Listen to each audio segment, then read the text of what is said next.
Hello and welcome to another episode of the ICRC-TV Sports Gridiron Report. I'm your host, Glenn Olson. This week we'll be taking a look at Week 3 action around the Tri-State and look ahead to what ICRC will be covering for Week 4. I'll be joined in studio by Reading's head coach Rob Page and senior running back Baden Pinson. But first we have an interview with Sycamore's head coach Scott Dattillo, and that interview starts right now.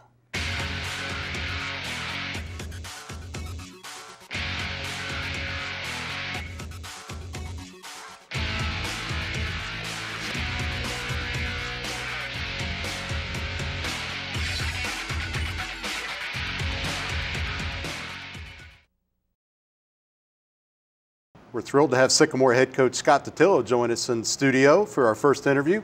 Coach, thanks for taking time to join us on the Gridiron Report. No problem. Glad to be here.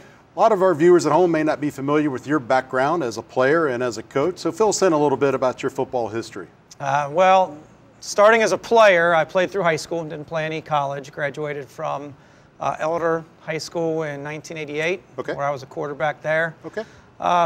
Went on to be a student at UC and then the College of Mount St. Joe. While I was there, I began coaching. So I've actually been coaching for 18, or since I was 18 years old, which is now about 26 years. So been at it for a while, working my way up through the ranks, and currently now at Sycamore as the head coach. Great. And you've been at Sycamore how long now? This is season number 11. Okay, season number 11. So you've been there quite a while. You've amassed a pretty good record. We all know how tough the GMC is year in and year out. And this past several years with Colerain really dominating the conference, what's it going to take for your program to be able to compete with Colerain for those league titles? Well, Colerain has certainly been the marquee for the GMC over the last decade plus, possibly even two. They set the standard, they set the bar high, and we're all chasing it. I think for teams to get there, they got to work as hard as they do. They work hard off season, and it shows.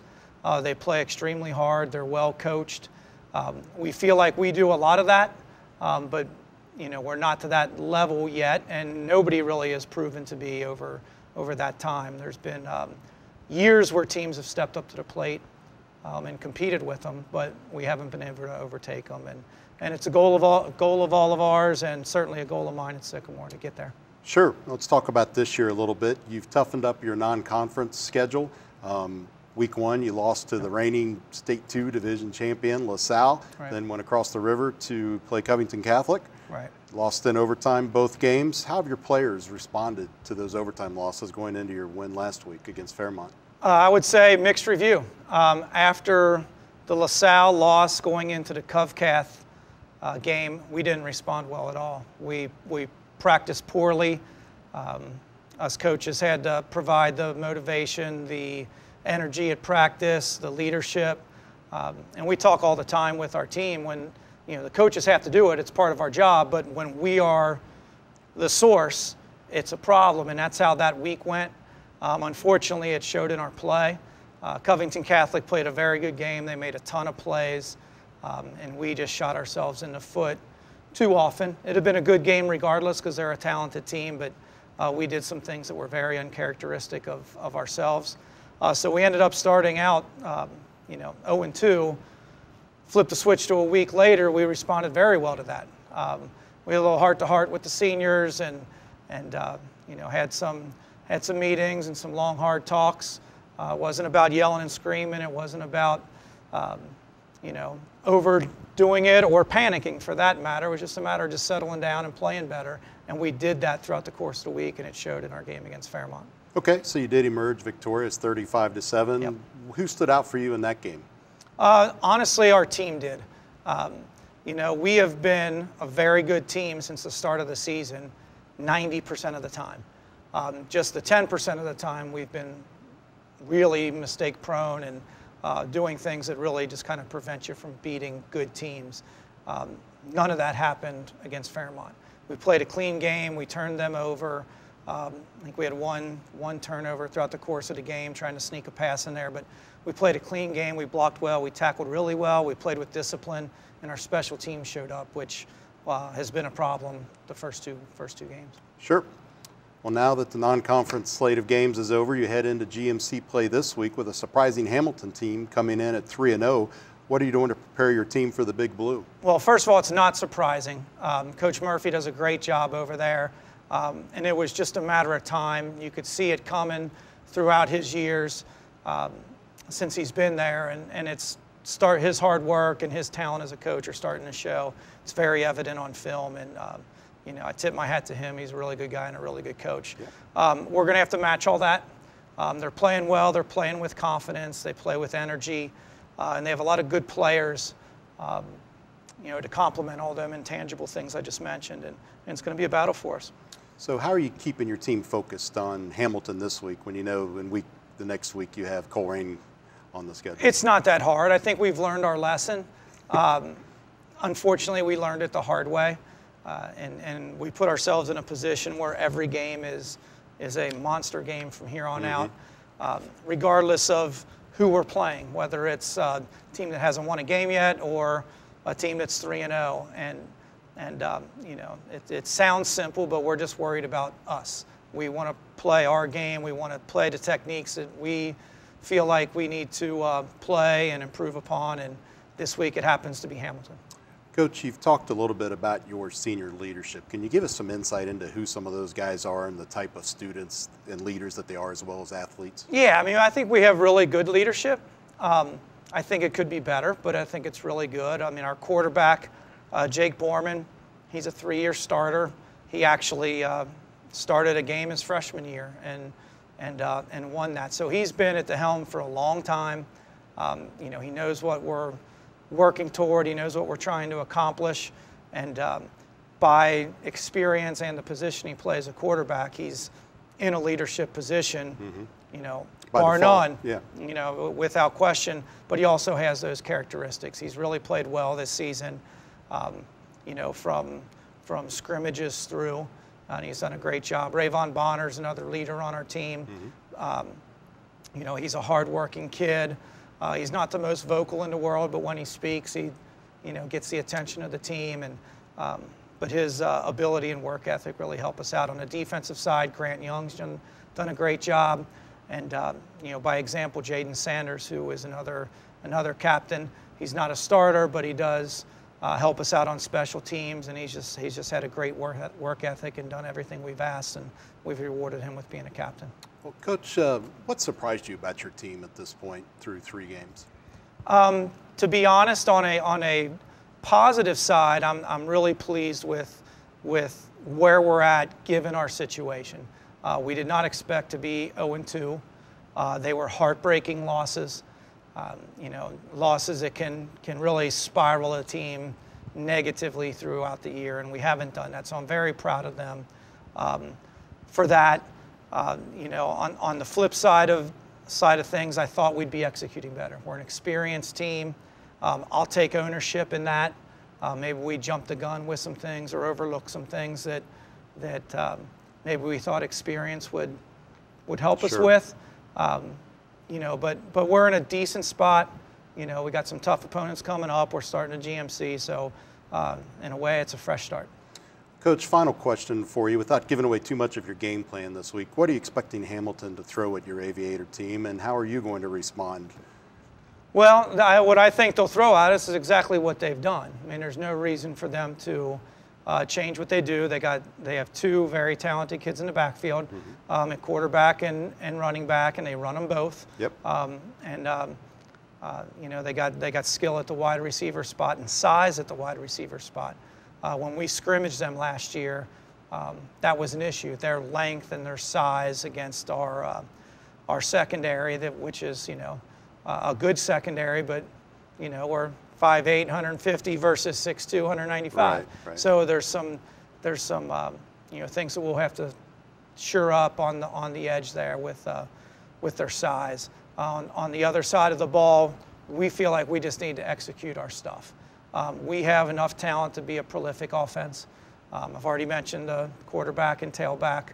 We also have 3 very talented receivers that on any night can put up big numbers, and they've done that. They've each kind of taken their turn, having their night, if you will. Sure. And we got a big offensive line that's experienced. So you know, if we just take care of ourselves and not get in our way, we feel like we'll be able to score points. Will it be enough? We'll find out, but we feel like we can when we execute. Well, Coach, we'll find out on Friday as we're out to cover your game against Hamilton on ICRC-TV. And do want to thank you for taking time to join us on the Gridiron Report and wish you the best of luck the rest of the season. Thank you for having me. Enjoyed it. Thanks. We'll be right back after this break. Take a good look at yourself. Oh, yeah. Check that smooth backside. No, really, check it. If you're a man over 50, you're in the group most likely to develop skin cancer, including melanoma. When detected early, skin cancer is highly treatable. Check yourself out and find someone else to help. A message from the American Academy of Dermatology.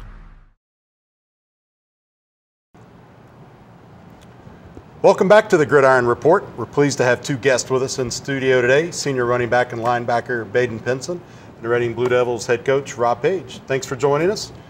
Thanks for having us. We really appreciate the opportunity to be on ICRC. Yeah, and a special thank you to you. You're our first repeat guest on the Gridiron Report so far. I know you had a few other guys cancel, and I'm the fourth string, but that's okay. I'm glad to be back. I appreciate it. It's all good, Coach. Thanks again. So, Baden, at this point, the Blue Devils are 2-1. You missed the first couple games with an injury you suffered in a scrimmage. But let me ask you, this last week you came up big against Summit Country Day and scored the game-winning touchdown. Do you just have a flair for last-second dramatics? Well, I honestly just had faith in my team and my lineman to trust him to block and my quarterback to get me the ball. And it was pretty much just a team effort to score that last touchdown. Yeah, big win for you guys. Now, last year ICRC was out covering a game against Madeira. What saw you take a screen pass for 30 yards, another game-winning score. You sure you don't specialize in this kind of heroics? Maybe, but I mostly just trust my teammates and my receivers to block and my linemen to do the right thing and my quarterback to give me the ball. Thanks. Well, Coach, we talked when the first time you were here about how you were adjusting to becoming Reading's head coach. Sure. And it has to make your job a little bit easier when you've got guys like Baden on your team. Oh, no question about it. He's a throwback player. I kid with him and tell him like he was born in the wrong, generation. He's more of an old school blue collar grinder worker, not to mention a high talent, high character kid. And it's real easy on the last drive where you can just turn around and hand the thing off to him. And and he breaks 3 or 4 tackles, stiff arms a kid, and scores a touchdown. There was no one that was going to stop him on that drive. So yeah, it makes my job a lot easier. Sure. Now, Coach, when you were here previously, we talked about some of the leaders on your team. You've got a couple more games under your belt at this point. Yep. Who stood out to you in terms of being a leader, both on the field and off in your program?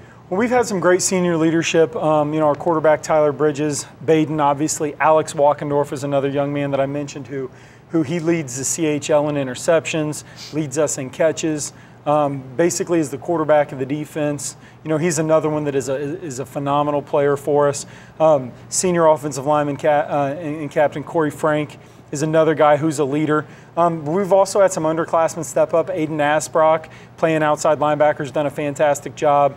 Justin Dreiling moved from safety to outside linebacker. Again, has done a fantastic job.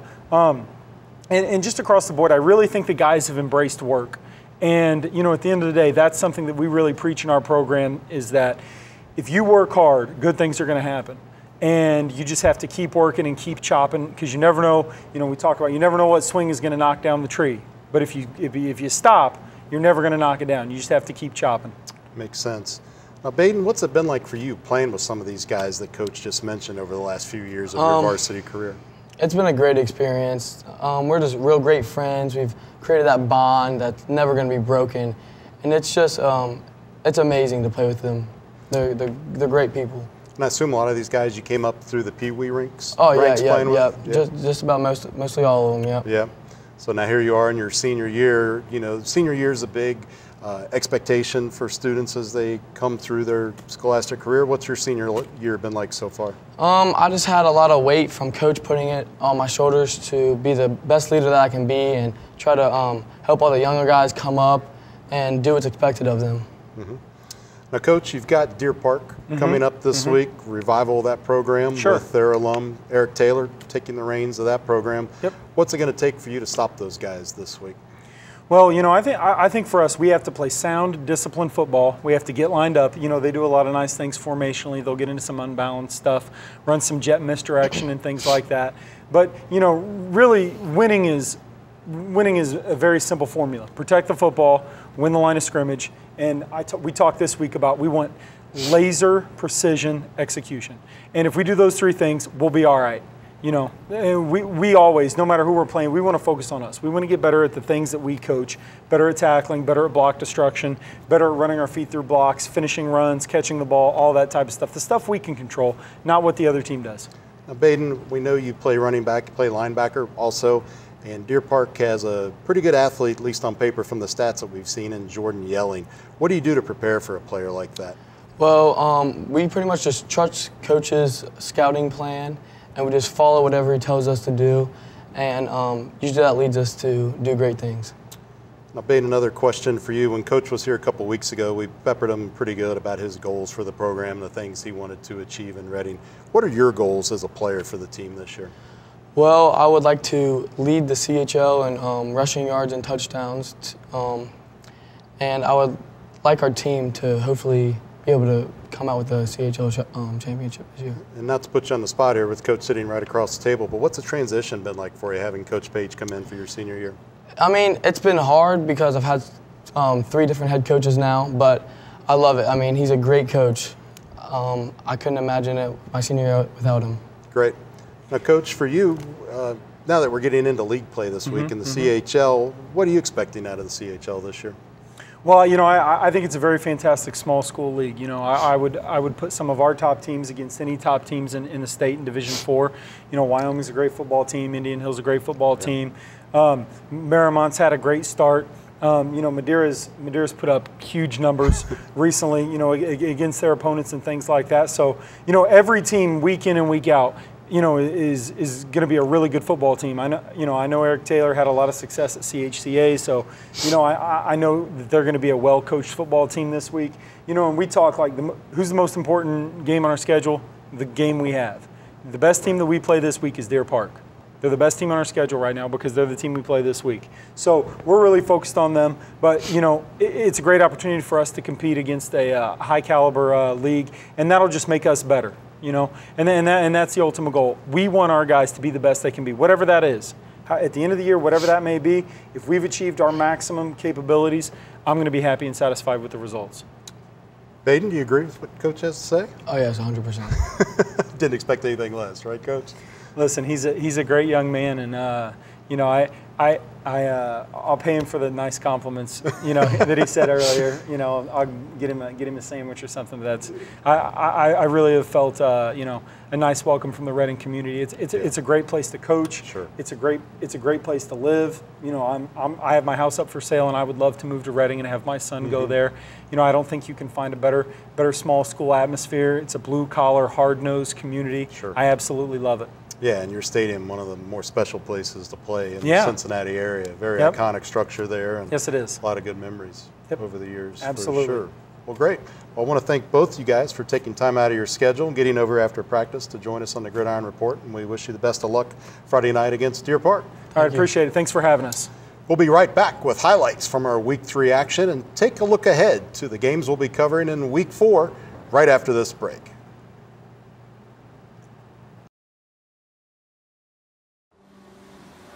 I see my friends out there getting waves and talking about them, and I know exactly what they're doing and what they're feeling and everything. It's like, it's hard. I was diagnosed when I was 57. It was a surprise to me when they told me I had MS. It's like, you sure? Well, the idea is this is a 360-degree virtual reality camera rig. Steve hasn't been able to ride a wave in way too many years, so now I'm going to ride a wave and we get to share it with him. Well, we're going to do something. Just put that on your head. Whoa. Oh, this is unreal. Coming up, coming up, coming up. Boom. Nice. Nice. This is fantastic. Yeah, let me set it up and you get into Set the it ride. up. Let's do that again.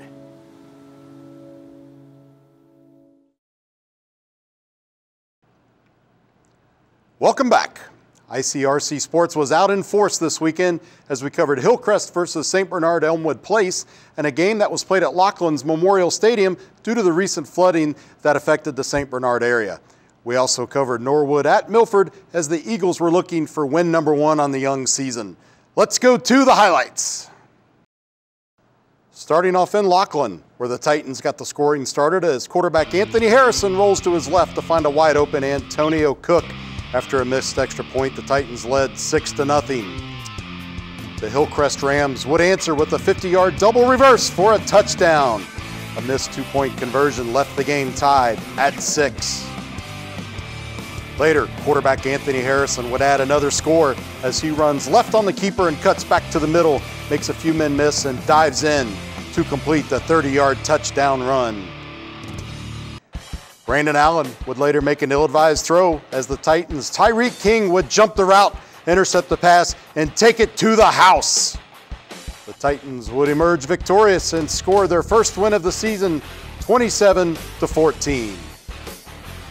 Moving over to Eagle Stadium as the Norwood Indians invaded Milford in the final non-conference tilt for both squads. Milford's quarterback Chase Whitty would run to his right, cut back to his left, and scramble down to the Indians' 10-yard line to set up the first Milford touchdown of the night. Later, Chase Whitty finds tight end Dax Krieger with a nifty dump over the middle. It's 14-7 Milford. Whitty would use his legs for the Eagles' third score of the night on this 1-yard jaunt to the end zone. The next Eagles drive would be set up by an Indians fumble, and Milford looked to capitalize immediately with a 21-yard touchdown pass from Whitty to a leaping Max Brewer.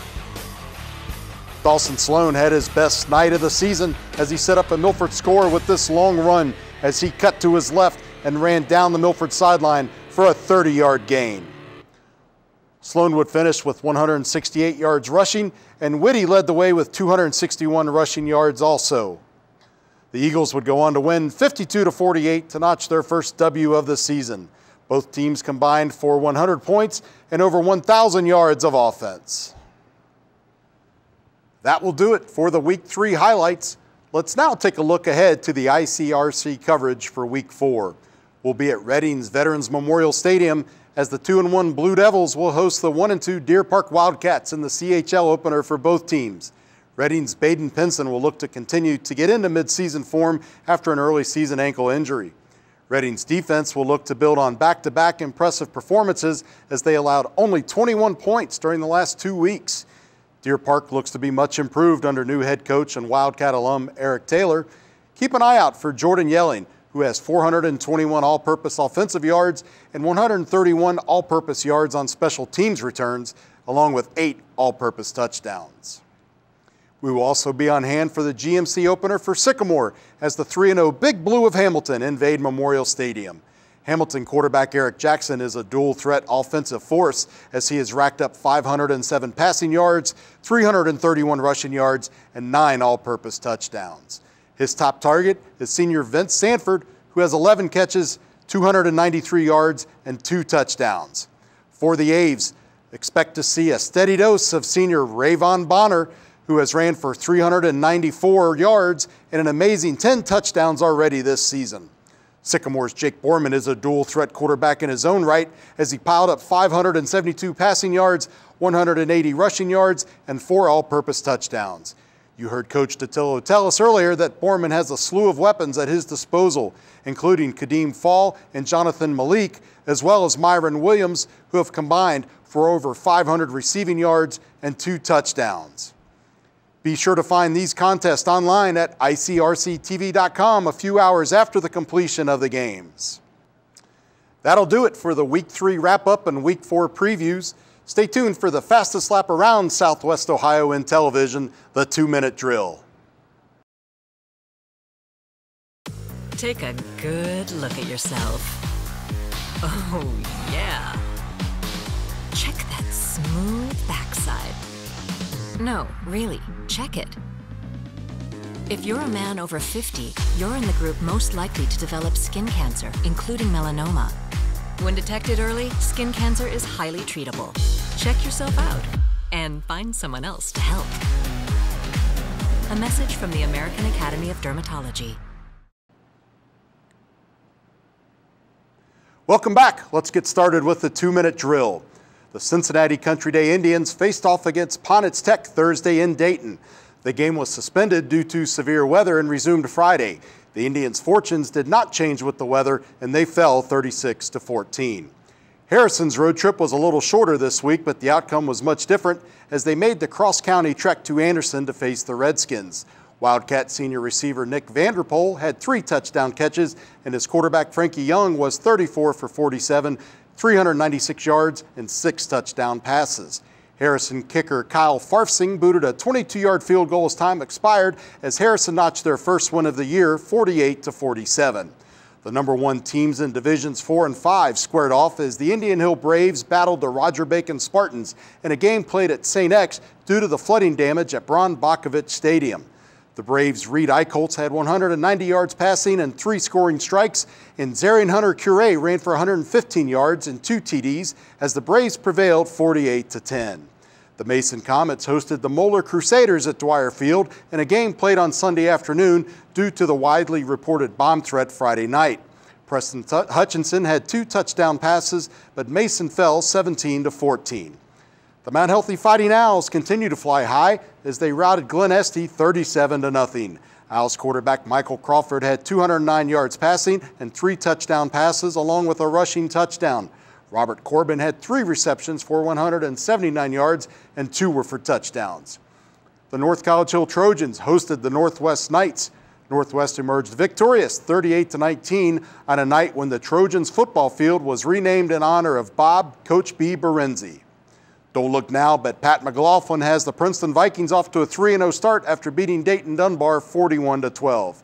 Vikings quarterback Solomon Reed was 9 of 15 for 209 yards and 2 touchdown passes and added a rushing touchdown. The Vikings opened GMC play by hosting perennial powerhouse Coleraine this week at Pat Mancuso Field. That will do it for the 2-minute drill and this episode of the Gridiron Report. We'll be back next week, but be sure to check out this show and all of the games and other events we cover at ICRC-TV Sports.com. Thanks for tuning in. I'm Glenn Olson. We'll see you next time on the Gridiron Report.